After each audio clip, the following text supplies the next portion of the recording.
Arabelle Bien-être. 9h-10h, Arabelle Bien-être avec Manel sur Arabelle.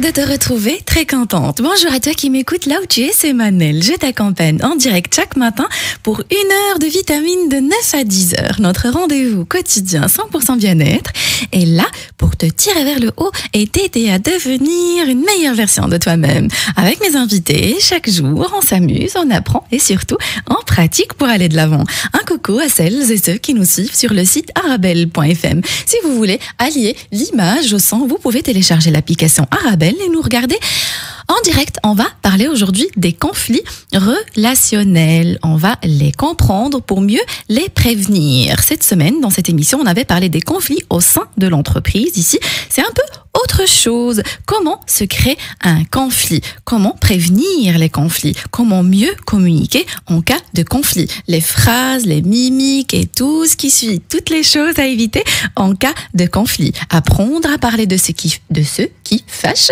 sans se fâcher. On se retrouve juste après la pause. Bonjour, monsieur Mohamed El-Menjra. Bonjour. Ça va? Très content de te voir et comment je peux ne pas être de bonne humeur avec la bonne humeur que toi tu injectes avec ta première minute.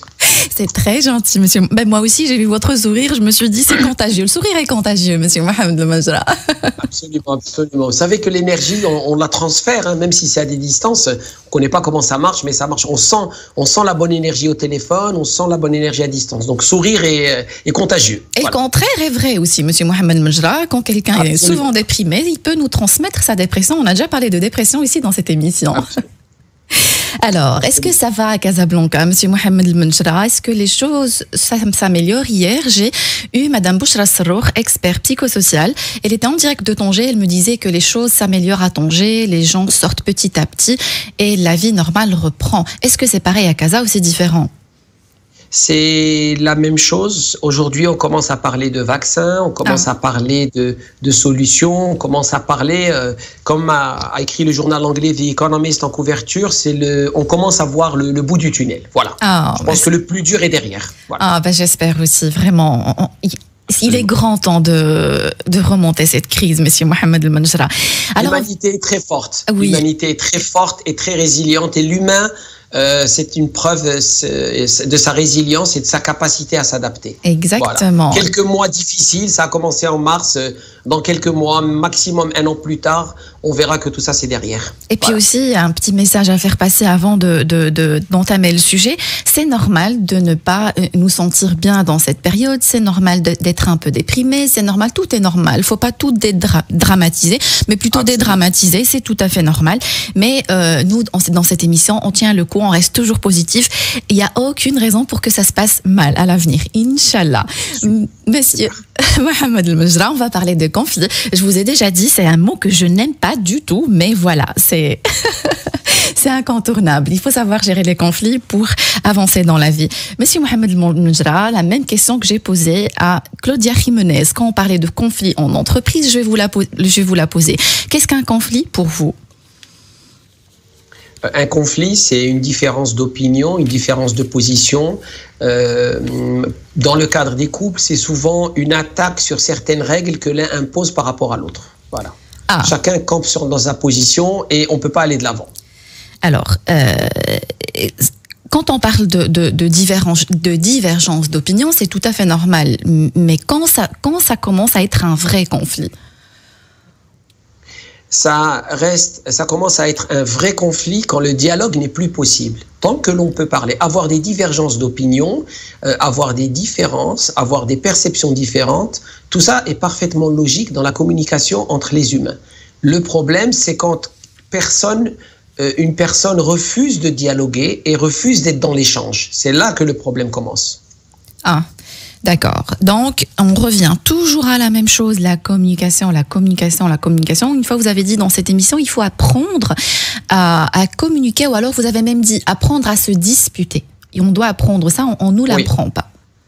Et plusieurs personnes, Oui, exactement. Monsieur Mohamed El Menjra, se marient sans savoir que les conflits sont incontournables et au lieu d'essayer de les éviter, il faut apprendre à se disputer. Qu'est-ce que apprendre à se disputer, Monsieur Mohamed El Menjra? Vous avez parfaitement raison, parce que souvent les couples qui se marient jeunes, qui n'ont pas d'expérience, qu'est-ce qui se passe? Ils estiment que chaque fois qu'il y a un conflit, ça veut dire qu'ils ne sont pas faits pour être ensemble. On ne peut pas, quand on est dans une relation, qu'elle soit personnelle ou professionnelle, il va y avoir des moments de divergence, il va y avoir des moments où il va y avoir une différence. Et donc, les conflits se créent car à un moment, on n'a pas écouté les besoins de l'autre. Qu'est-ce que l'on peut faire? Les besoins de l'autre. Oui, les besoins et les attentes. C'est toujours une question de besoins et d'attentes. Moi, je m'exprime avec vous, j'exprime des besoins, j'exprime des attentes. D'un autre côté, si je sens que ces besoins et ces attentes ne sont pas satisfaites, là, le problème commence. Et c'est pour ça que Je vous écoute. Oui. Et donc, comment on peut prévenir? Apprendre à vraiment écouter. Et quelque chose d'important, comprendre aussi que chacun a sa perception. Avant de parler excusez-moi, Monsieur Mohamed El Menjra, avant de parler de prévention, est-ce que vous pouvez nous expliquer le mécanisme? Comprendre le mécanisme va nous aider aussi à prévenir. Comment un conflit se crée? J'ai un besoin, j'ai une attente. J'essaye d'exprimer ce besoin. En face de moi refuse de me donner cette opportunité, refuse de me permettre de m'exprimer. Et le résultat, la tension commence à monter et là, le conflit dégénère. D'accord. Donc, il y a toujours, selon vous, un refus de communication. Oui, un refus moi je dirais un refus de prendre en compte les besoins et les attentes de l'autre. C'est-à-dire, qu'est-ce que la personne est en train d'essayer de s'exprimer. Et un conflit dans lequel l'autre personne écoute, c'est déjà 50% de la solution.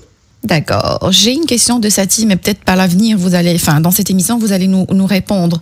Bonjour, merci beaucoup. J'ai une question. Quand on est en conflit avec son enfant, comment faire quand elle vient pas vers moi?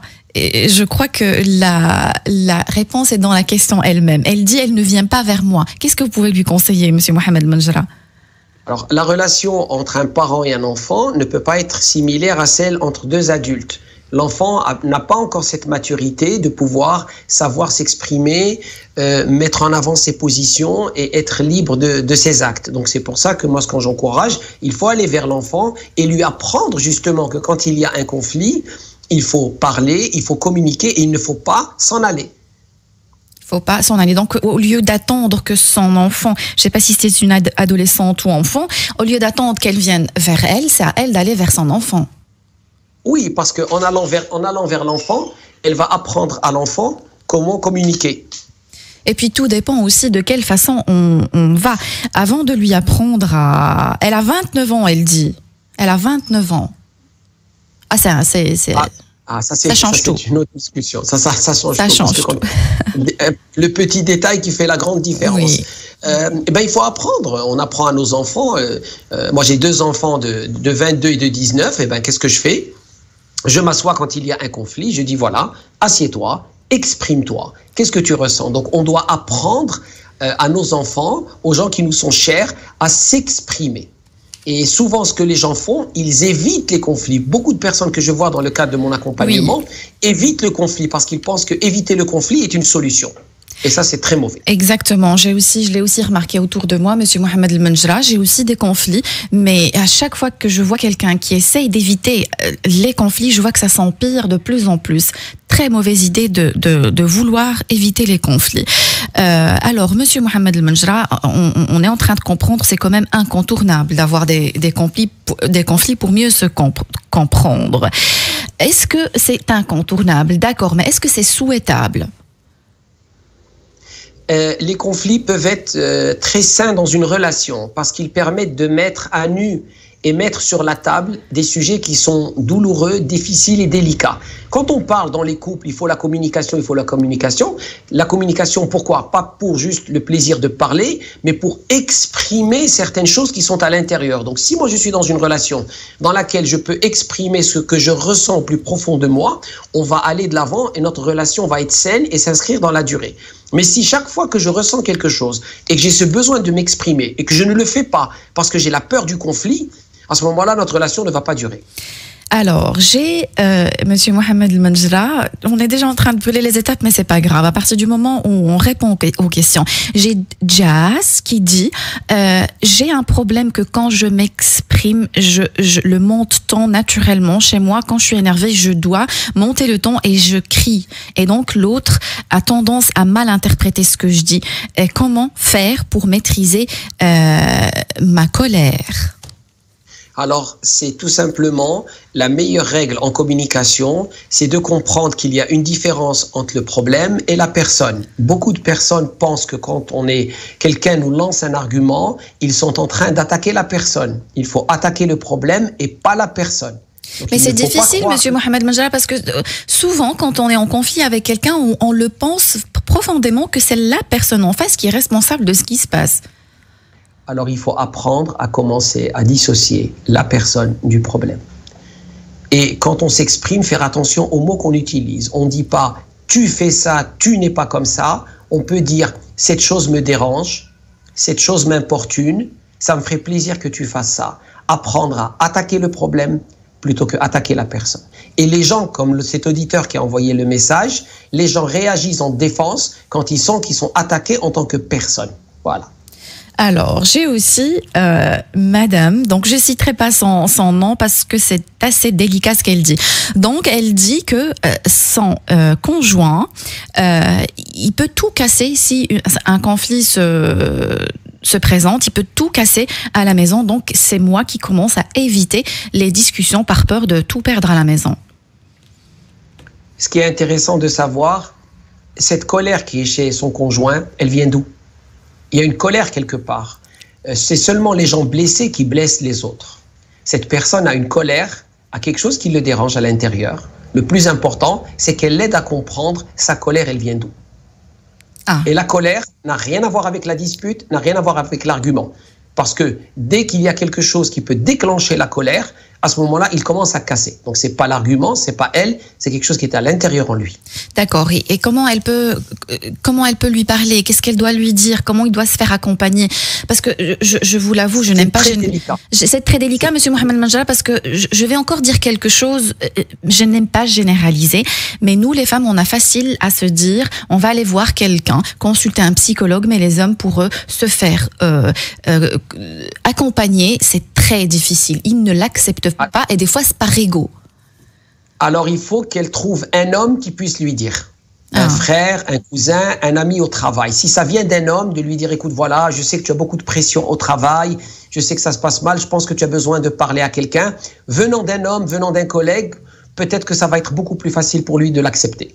D'accord. Monsieur Mohamed El Menjra, on va reprendre juste après la pause pour nous expliquer comment éviter. Avant de parler de solutions, on va parler de prévention. Si vous permettez, on se retrouve juste après la pause. Et on se retrouve pour notre rendez-vous quotidien 100% bien-être 9-10 heures sur Arabelle. Aujourd'hui, je reçois en direct du Maroc, Casablanca, Monsieur Mohamed El Menjra, spécialiste en transformation rapide, expert en hypnose. On est en train de parler de conflits. Comment se créer un conflit, comment prévenir les conflits, comment mieux communiquer en cas de conflit, les phrases et les mimiques à éviter en cas de conflit. On apprend à parler de ce qui fâche sans se fâcher. Je rappelle à nos auditeurs qu'ils peuvent toujours participer à l'émission en envoyant leurs questions via ma page Instagram. Ma page Instagram, c'est Manel Astafid. M-A-N-E-L. Astafid, c'est A-S-T-A-F-E-E-D. Astafid, c'est A-S-T-A-F-E-E-D. Rebonjour, Monsieur Mohamed El Menjra. Bonjour. Tout se passe bien? Super, super. C'est pas agréable de parler de conflits, mais bon, on va aider les gens à les solutionner. Voilà. Alors, je ne vous dis pas qu'est-ce que je déteste les conflits. J'arrête pas de le dire, Monsieur Mohamed. Moi, j'adore vivre en paix et j'essaye d'éviter un maximum les personnes qui sont source de conflits parce que j'estime que quand on est bien avec nous-mêmes, quand on est épanoui, heureux, on cherche pas à avoir des conflits, on cherche pas à embêter les autres. Maintenant, ça peut arriver, une divergence d'opinion, un malentendu, d'accord. Mais je le vois de plus en plus aussi à des personnes qui sont souvent source de conflits, soit ils ne sont pas bien avec eux-mêmes ou en conflit avec eux-mêmes, alors ils sont souvent, on va les entendre se plaindre de tout le monde. Celui-là, il faut changer le mot, il faut parler de dialogue. De dialogue, d'accord. De dialogue, comme ça c'est mieux, parce que aussi dialoguer, c'est dialoguer. On est dans le dialogue. Le dialogue ne veut pas dire être d'accord. Exactement. Et puis, dialoguer, Monsieur Mohamed El Menjra, ça ne veut pas dire perdre son énergie pour rien. Il y a des sujets qui ne servent strictement à rien, qui ne nous aident pas à avancer dans la vie. C'est juste une perte d'énergie. Moi, j'appelle ça les vampires d'énergie. Chacun a une perception, chacun voit les choses différemment. Et donc, quand on comprend ça, on arrive à solutionner. Donc, être dans l'échange. Voilà, je vais vous lire un message très très lent, mais je vais essayer de faire un petit résumé. Donc c'est une adolescente de 19 ans qui parle de son frère ado et elle dit qu'il s'isole. Il s'isole de sa famille, de ses parents, de ses frères et sœurs, mais il est souvent avec ses copains. Elle dit, il s'alimente presque pas et il sombre dans la cigarette. Elle a dit, il a commencé il y a pas très longtemps. Qu'est-ce qu'elle dit encore? Il refuse de l'aide. Il devient un peu agressif avec les parents. Elle dit, j'ai un peu peur pour mes parents. Il devient très agressif. Et donc, elle dit aussi, à la maison, je n'arrive pas à étudier. Et avec le confinement, je ne peux pas sortir. Je ne peux pas aller dans les librairies ou je suis coincée, que faire? Il refuse de l'aide. Il faut trouver le moyen pour qu'une personne lui parle. Est-ce que c'est un copain? Est-ce que c'est sa copine, un ami ou une amie? La pire des choses, c'est de laisser une personne qui est mal seule. À ce moment-là, toutes les idées qui vont commencer à ruminer dans la tête vont créer beaucoup de problèmes. Quelqu'un qui est en détresse, souvent, il pense qu'en étant en isolation, il va éviter un ensemble de problèmes. Mais si on laisse cette personne en isolation, on ne lui rend pas service. Il faut absolument trouver quelqu'un qui va arriver à le convaincre de trouver de l'aide. Il n'y a pas d'autre alternative. Il n'y a pas d'autre alternative. Donc j'ai encore un autre message, mais je prendrai le temps de faire un petit résumé, c'est aussi très long. Monsieur Mohamed El Menjra, on va parler de prévention. Est-ce que vous pouvez nous donner des clés? Les clés de la prévention. La première des choses, quand quelqu'un vous parle, il faut comprendre que cette personne est en train d'attaquer une situation, est en train d'attaquer une règle, est en train d'attaquer quelque chose qui la dérange et non pas votre personne. Nous, on pense que quand quelqu'un dit quelque chose, c'est un jugement de notre personne.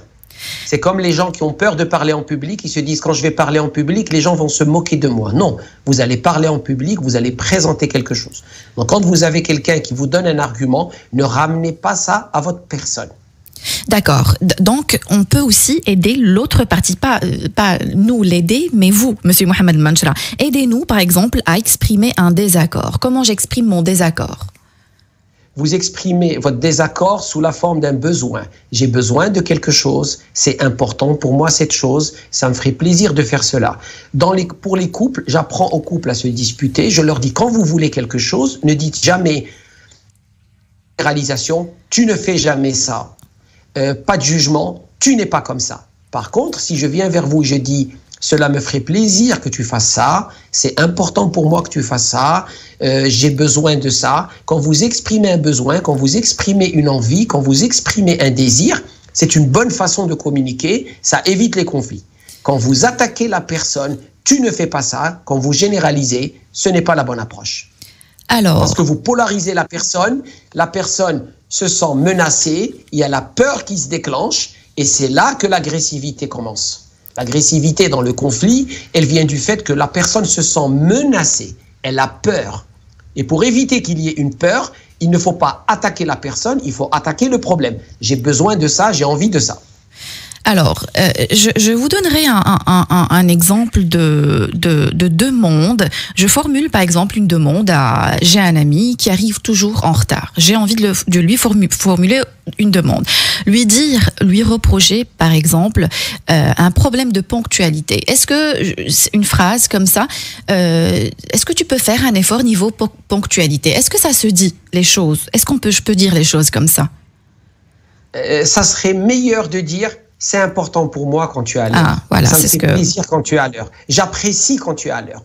Mettez l'autre personne en position de choix. Mettez la personne à l'aise. Donnez envie à la personne de faire ce que vous voulez qu'elle fasse. Mais dès que vous donnez des ordres, il y a beaucoup de personnes qui le perçoivent très mal. Et le fait de percevoir quelque chose, pour vous, c'est une simple question de ponctualité. Pour lui, vous risquez de remettre en question son intégrité, ses valeurs. Donc, pas tout le monde n'a le même logiciel à l'intérieur. Pas tout le monde n'a la même perception. Et surtout, pas tout le monde n'a la même estime de soi. Donc, quand vous êtes dans la demande, dans la requête, dans l'envie, dans le souhait, c'est une très bonne façon d'éviter les conflits.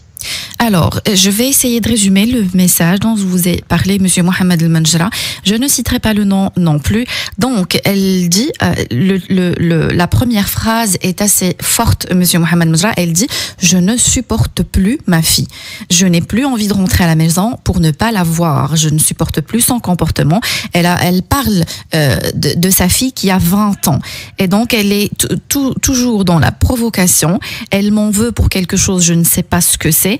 Elle essaye de m'écraser, elle parle carrément de m'écraser, elle dit, voilà, donc, elle dit, elle vit chez moi à 20 ans, donc je lui demande un minimum de respect, de participer aux tâches ménagères, de ranger sa chambre, et pour elle, sa chambre, c'est son espace personnel, je n'ai pas le droit de lui demander de le ranger. Elle dit, j'ai du mal, je suis quelqu'un de hyper maniaque, et j'ai du mal. Donc ça, elle dit ça, c'est une source de conflit, constante, et voilà, elle dit aussi, elle ne respecte pas les horaires. Pour moi, à 10 heures, elle doit être à la maison, même si elle a 20 ans, elle vit chez moi, elle ne l'accepte pas. Je peux vous dire ce que je vais parler pour moi. D'accord. Si j'étais à sa place, et je vais être un peu dur, vous avez affaire à une personne qui a 20 ans. Elle est largement adulte, elle est majoritaire, et elle est responsable pleinement de ses actes. Ça aurait été un enfant de 14-15 ans mineur, c'est autre chose. Donc là, je m'adresse dans une situation où la personne est adulte, elle a 20 ans. Moi, j'ai une règle que je demande aux parents d'appliquer quand vous avez en face vos enfants qui sont devenus des adultes. Je parle bien dans le cadre d'adultes, et c'est très clair. Ma maison, mes règles.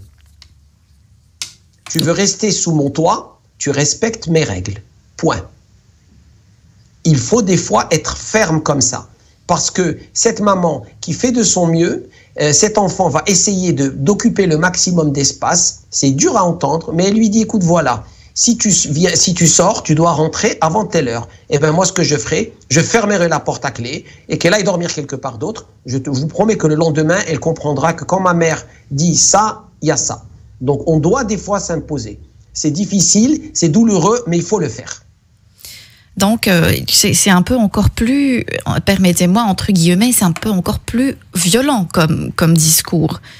On n'a pas le choix. Quand vous avez une personne qui ne vous respecte pas, quand vous avez une personne, vous avez demandé avec la gentillesse, quand vous faites l'effort, quand vous êtes chez vous, quand vous avez tout essayé, soit vous demandez à la personne de dire, voilà, on a un problème de communication, on va aller voir un spécialiste, quelqu'un, un thérapeute, un accompagnateur, on va voir pour améliorer notre communication.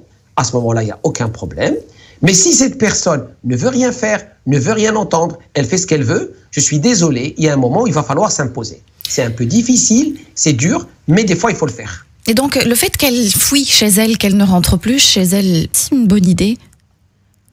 Non, mais là, qui c'est qui habite chez qui? C'est la fille qui habite chez la mère, c'est pas la mère qui habite chez la fille. Donc la mère doit rentrer chez elle, la maison appartient à la mère. Il faut mettre les choses dans l'ordre. Donc c'est à la fille de respecter l'environnement de la mère et ce n'est pas à la mère de respecter le comportement de la fille. Et c'est là, dans certaines situations, il faut s'imposer. Je sais que c'est difficile à dire, mais il faut le faire. La confrontation, Monsieur Mohamed El Manjra, ça peut être des fois utile, c'est ce que vous êtes en train de dire.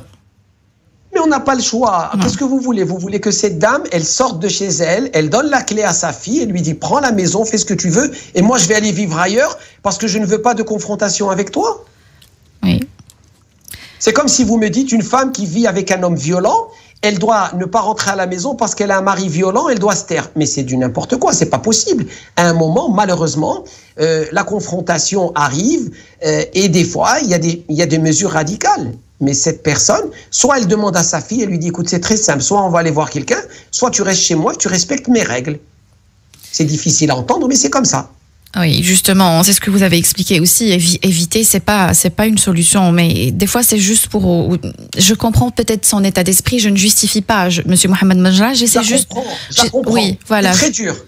C'est très dur. J'ai des enfants, c'est très très dur. C'est très très dur ce qu'elle dit. Il y a des parents qui vivent le martyre. Il y a des parents qui sont abusés mentalement et même certains physiquement par leurs enfants. Moi, j'ai vu des choses incroyables. J'ai vu un adolescent qui frappait sa mère. J'ai jamais vu ça, il y a des choses comme ça. À un moment, bon, on est d'accord, j'ai toujours ma règle, tolérance zéro pour la violence. Oui. Cette personne, elle est mature, elle est majeure, elle a 20 ans. Je suis désolé, cette maman ne doit pas tolérer la violence de la part de sa fille. Elle ne mérite pas ça. Elle a éduqué cette fille, elle l'a fait grandir, elle mérite le respect. Et c'est ce qu'elle doit avoir.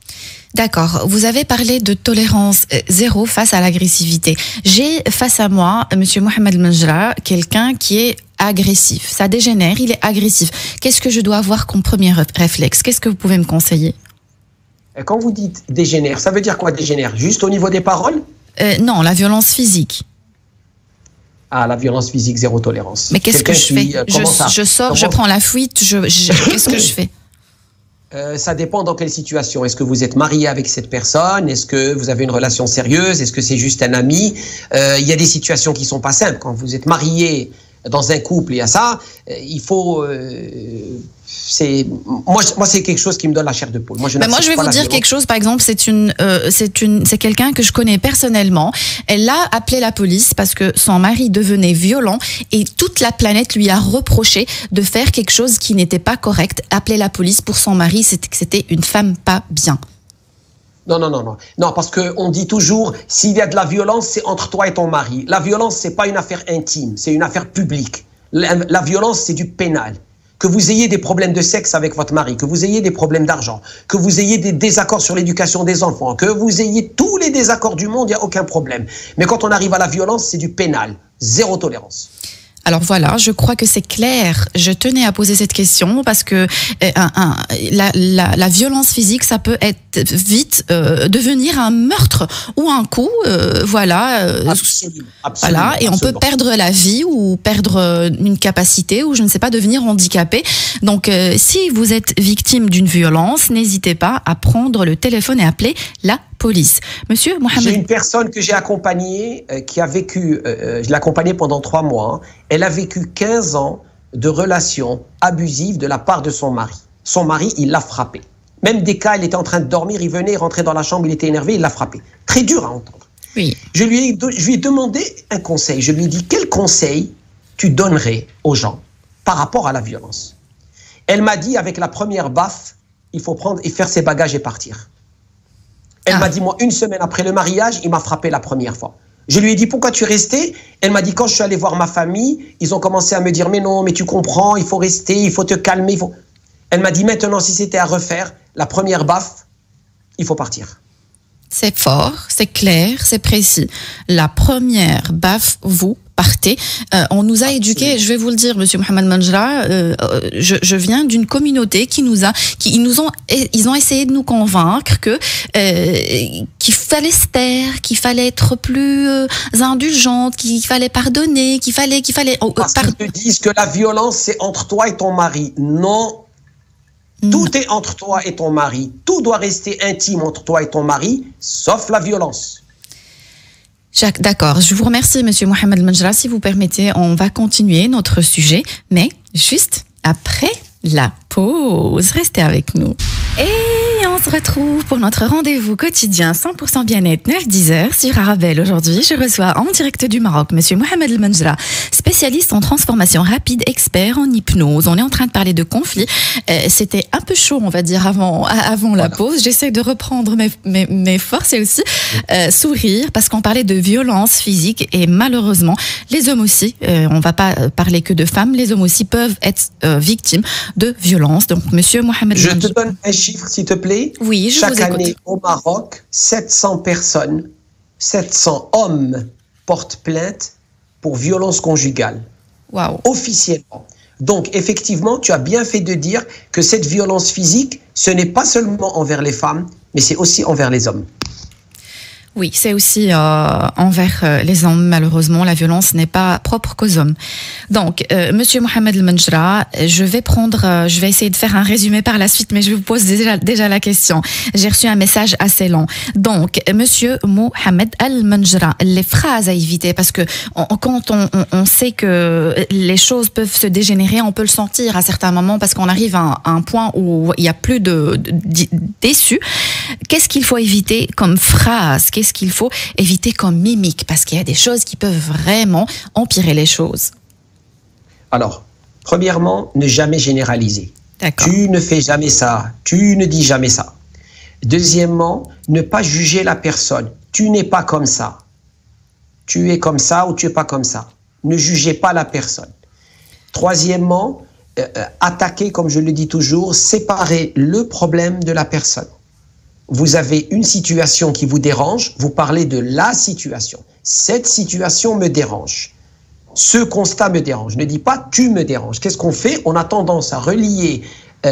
Exemple, tu es avec quelqu'un qui dépense beaucoup d'argent. Tu es marié avec une personne qui dépense beaucoup d'argent. Si je viens chez cette personne et je lui dis « tu dépenses beaucoup d'argent, tu ne sais pas te contrôler, tu ne sais pas te gérer, moi j'en ai marre de toi ». Effectivement, ça va dégénérer. On reformule la même position, on dit maintenant, voilà, on a un problème avec les dépenses et le budget. J'aimerais qu'on trouve des solutions. Qu'est-ce que tu proposes pour que l'on dépense moins? Comment on peut gérer les dépenses? À ce moment-là, tout le débat va passer de la personne vers le problème. Donc, au lieu que je commence à trop parler de la personne qui est en face, je commence à parler plus du problème, à savoir trop dépenser. D'accord. Qu'est-ce que vous pensez du sarcasme, Monsieur Mohamed El Menjra?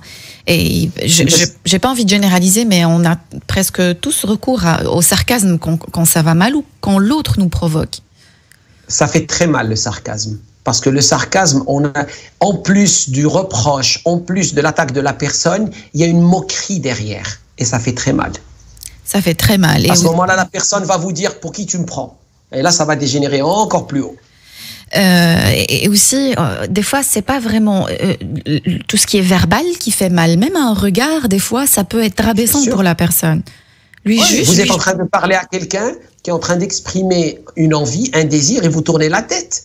C'est indirectement un message en lui disant « je m'en fous de ce que tu es en train de dire ». Et une règle aussi qui peut aider, par rapport aux choses qui peuvent aider, quand vous avez une situation qui est conflictuelle, essayez de monter d'un cran par rapport au besoin global. Exemple, dans le couple, vous pouvez dire « pour notre couple, c'est important », « pour notre relation, c'est important », « dans le cadre de ce qu'on a ensemble, c'est important ». Dès que vous montez à un niveau supérieur, à ce moment-là, la personne en face a envie de solutionner. Je suis dans un couple, j'ai un problème avec ma femme, je peux lui dire, tu sais, pour notre couple, ça serait bien que l'on fasse ça. Et automatiquement, l'autre personne, elle te dit, oui, tu as raison, pour le couple, c'est bien. Et donc, encore une fois, le message que je veux que les gens prennent, plus vous dépersonnifiez le problème, mieux c'est. Et c'est ça qui va pouvoir faire que vous allez pouvoir aller de l'avant. Et donc, très important, il faut surveiller le langage corporel. Des fois, juste lever les yeux au ciel, ça peut encore aggraver les choses. Et posez le téléphone, s'il vous plaît. Quand vous parlez, vous posez les téléphones. Les deux téléphones sont posés, personne ne joue au téléphone et on se voit dans les yeux. C'est avec ça qu'on va pouvoir dialoguer. Si quelqu'un regarde le téléphone, si quelqu'un joue avec le téléphone, à ce moment-là, ça accentue ce conflit. Alors, qu'est-ce que vous en pensez de cette technique, Monsieur Mohamed El Menjra, pour éviter que le temps monte, qu'on crie, au lieu de se disputer à la maison, on va discuter à l'extérieur, dans un endroit où impossible de monter le ton. Oui, parce qu'à la maison, il y a peut-être des repères qui vous donnent envie de vous énerver. Quand vous êtes dans un lieu neutre, c'est beaucoup plus calme. Et toujours, quand vous vous disputez, personne ne doit être debout. Il faut les deux être assis. Quand on est assis confortablement, on a moins d'énergie, on est un peu moelleux, on a moins cette agressivité. La pire des choses, c'est un qui est un assis et l'autre debout, catastrophe. Ah bah oui, parce oui. D'ailleurs, même au travail, quand vous avez un conflit avec un collègue, invitez le collègue à s'asseoir, assieds-toi, tu veux un verre d'eau, tu veux un café, tu veux un thé, une tisane. À ce moment-là, on commence à discuter. Il faut ramollir la personne, il faut ramollir la situation pour pouvoir bien dialoguer. Très important. Moi, je préfère parler de dialogue. Donc, si le dialogue est bien fait, ça se termine bien. Si le dialogue est mal fait, ça peut effectivement devenir un conflit. Parler de ceux qui fâchent sans se fâcher. Alors, Monsieur Mohamed El Manjra, ça peut arriver que, par exemple, on exprime un désaccord et que l'autre minimise. C'est souvent les hommes qui minimisent. Mais je comprends pas, nanana. Minimiser la réaction de l'autre excessive. Penser que l'autre n'a aucune raison pour que... On l'entend aussi souvent. Pourquoi ça te fait autant mal? Minimiser, c'est une bonne idée? Non, non. Parce que chacun, la première règle dans la communication, c'est de comprendre que chacun a une carte du monde.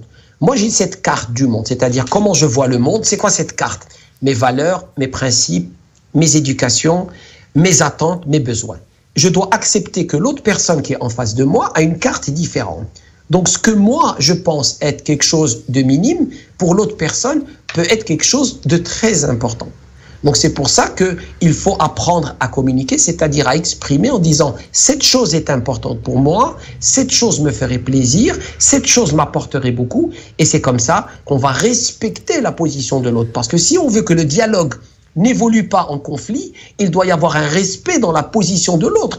Mais si je juge la personne, si je juge l'opinion de la personne, si je juge le contenu de la personne, c'est sûr que ça va dégénérer en conflit. Il ne faut jamais minimiser ce que pense l'autre. Il faut respecter ce que pense l'autre. Respecter ne veut pas dire être d'accord. Exact, exact. Hier, j'ai reçu Madame Bouchra Serrour, experte psychosociale. On parlait des blessures de l'enfance.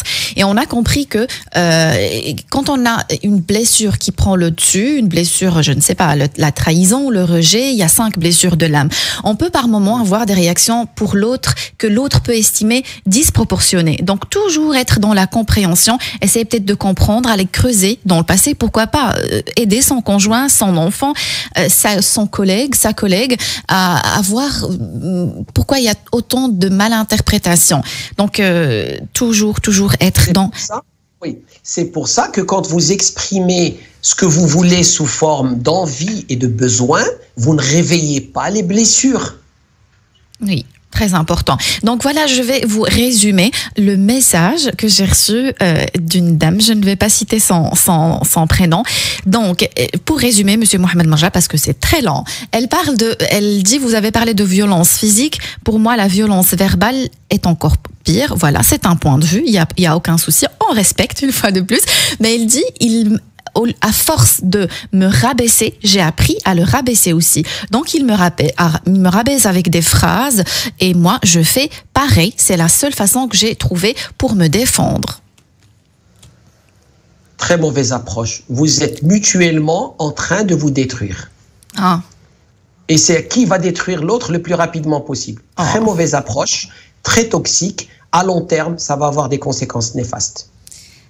Donc, soit vous trouvez le moyen d'aller chez quelqu'un qui va vous apprendre à vous réconcilier, à mieux communiquer, soit vous arrêtez la relation. Parce que les dégâts à long terme sont très dangereux. Soit vous arrêtez la relation. Et quand ça devient toxique, Monsieur Mohamed El Manjra, à ce point-là, nous détruire et détruire l'autre aussi, vaut mieux, comme vous dites, mettre fin. Donc, Monsieur Mohamed El Manjra... Parce que le corps, excusez-moi, le corps somatise. Moi, j'ai vu tellement de problèmes, des cancers, des diabètes, des maladies de toutes formes qui sortent parce que justement, à force de cumuler ces frustrations, à force de cumuler cette toxicité qui est due à l'agression verbale de l'autre, le corps prend, et un jour, il y a quelque chose qui sort. Parce que les cancers, les maladies, le diabète, tout ce qui ne va pas, l'hypertension, c'est pas comme ça que notre corps, soudainement, il se réveille un matin et il dit, tiens, je vais faire un cancer. C'est un cumul de cette toxicité. Et c'est pour ça que c'est très, très, très dangereux. Donc, jouer à ce jeu, il va me blesser, je vais le blesser, il va me blesser, je vais le blesser. Les deux vont se faire énormément de mal. Donc, il vaut mieux, s'il n'y a aucun moyen de dialoguer, que chaque personne trouve sa voie pour que personne ne souffre à long terme. Alors, il est temps de prendre cette question. J'ai attendu un peu parce que vous avez parlé d'accompagnement, se faire accompagner. Donc, c'est une dame, c'est toujours les dames qui pensent à l'accompagnement. C'est incroyable. C'est rare quand un homme essaye. Je ne dis pas que... Elles ont cette sagesse. Les femmes sont très sages. Voilà. Donc, elle dit, j'ai envie de me faire aider par quelqu'un d'autre. Or, elle dit, j'hésite parce que j'ai peur d'aller voir un homme psy. Elle parle d'homme. Donc, elle dit, et qu'il ait la même façon de voir les choses que mon mari. Non, ça c'est quelque chose qui est très réducteur. Il ne faut pas voir un homme ou une femme, il faut voir quelqu'un qu'elle pense compétent. Si vous avez une personne compétente, qu'elle soit homme ou femme, ça ne change rien. C'est une bonne chose de pouvoir s'exprimer. Mais moi, chaque fois qu'on dit « j'ai peur d'eux », il ne faut jamais laisser dans la vie la peur prendre le dessus.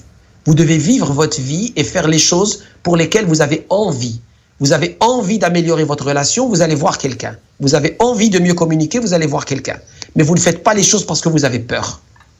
Alors, c'est une question que j'ai déjà posée, mais c'est aussi que j'ai déjà posée dans cette émission dans un autre sujet, mais je vous la repose. Les compromis, Monsieur Mohamed El-Manjra. Les compromis, c'est une bonne chose. On est obligé de faire des compromis. On est obligé de faire des concessions. C'est une bonne chose. La seule chose que vous ne devez jamais compromettre, ce sont vos valeurs. Ah. Les valeurs, c'est les lignes rouges. Moi, jamais je ne ferai ça. Chacun d'entre nous a des lignes rouges. La fidélité peut être considérée une ligne rouge. Ne pas voler, une ligne rouge. Ne pas tricher, une ligne rouge. Donc, si je suis dans une relation et que j'ai mes lignes rouges, mes valeurs et mes principes, zéro compromis sur ça. Tout le reste, on peut discuter. D'accord. Et ça tombe bien. Zacharia, il dit « Bonjour Manel, bonjour Monsieur Mohamed El-Manjra, merci pour vos conseils. Certaines croyances nous poussent à sacraliser nos parents malgré les rendre sacrés. » Voilà, c'est ce qu'il essaye de dire. Malgré leur tort, c'est ta mère, tu lui dois tout. Cela nous rend esclaves des conflits. Comment concilier croyance et psychologie? Alors, premièrement, nos parents, je sais pourquoi il dit ça, on appelle ça en arabe ridat al-walidi, le respect des parents. Nos parents ne sont pas sacrés. La seule chose qui est sacrée, c'est ce qui est au-dessus de nous et qui a créé l'univers. À nos parents, on doit respect, on doit présence et on doit prendre soin d'eux. Ils ont besoin d'argent, ils ont besoin de temps, ils ont besoin de courses et on doit leur parler avec respect. Cependant, il va y avoir dans la vie beaucoup de choix de notre vie qui vont être différents à leur. Donc, faire ce que nos parents veulent, non.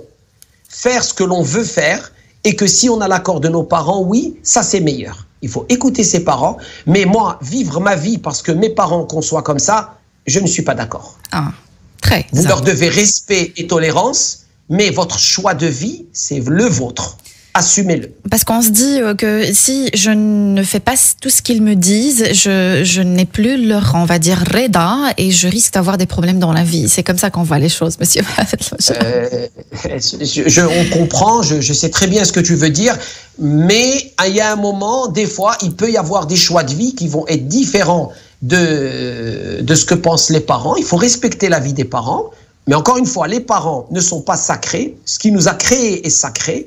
Les parents, on leur doit respect, on leur doit tolérance, on leur doit assistance.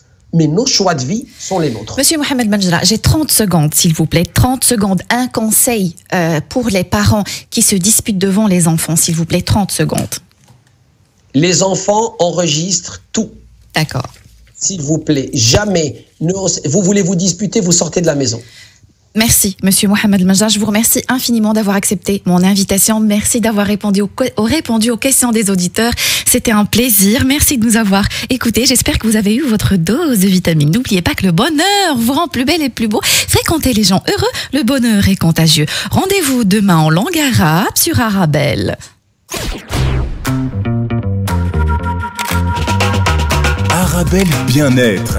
9h-10h, Arabelle Bien-être avec Manel sur Arabelle.